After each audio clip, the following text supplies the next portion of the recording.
in the last few moments, the Saudi attitude is also one of, well, if we can't get their eyes to come to what we're doing in Saudi Arabia, we'll come to the UK. Because it's just been announced that Saudi Arabia in September will play 2 international friendlies. Guess where? St James's Park. They'll play one against Costa Rica, the other against South Korea. So the Saudi Arabians can't wait for them. No surprise there. Who owns Newcastle? Here. Well, precisely.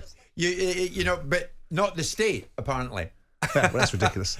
Here they are on our doorstep playing 2 international friendlies, one against Costa Rica, one against South Korea. So they're bringing here, their influence is growing, Simon. Well, of course, because their money talks right now. And people must not confuse a resistance to the idea that the Saudis are going to take the pace of any kind of xenophobia or resistance to people in another part of the world having a right to build up their football. But the bottom line is let's just distill it down to what it is. The difficulty they're going to have is to build a league that has real resonance. If they do it, we can all sit there and say, fantastic. But that we'll have to adjust and people will have to pivot and find a way to make our leagues as relevant as they have been previously. I don't think that's going to happen. And I think the reasons that I've laid out are not emotive, are not rabid, are not steeped in Little England mentality. They're just the reality of the way that the football world operates. And we'll see. Hopefully what the Saudis are going to do is add value, not detract. They're going to add value.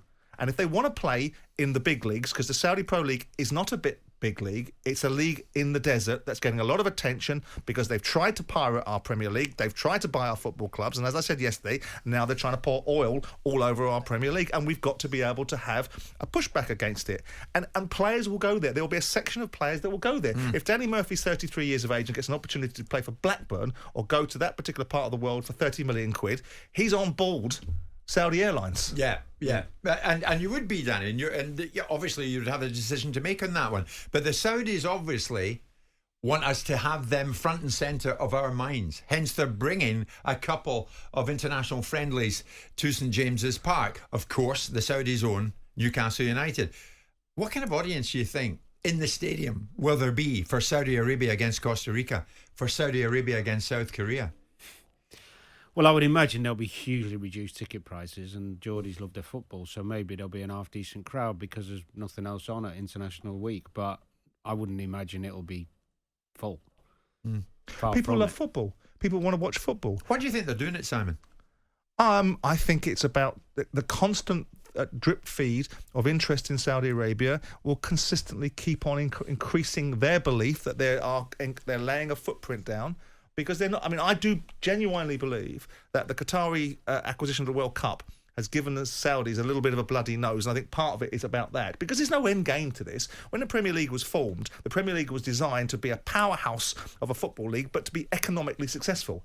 The Saudi Pro League isn't designed. So what's their end game? What's it all about? It can't be just about football. It's clearly about soft influence. It's clearly about opening up other parts of the opportunity. And with due respect, they can cut it any way they want. With due respect to Saudis, without again being xenophobic, all they've got there is oil.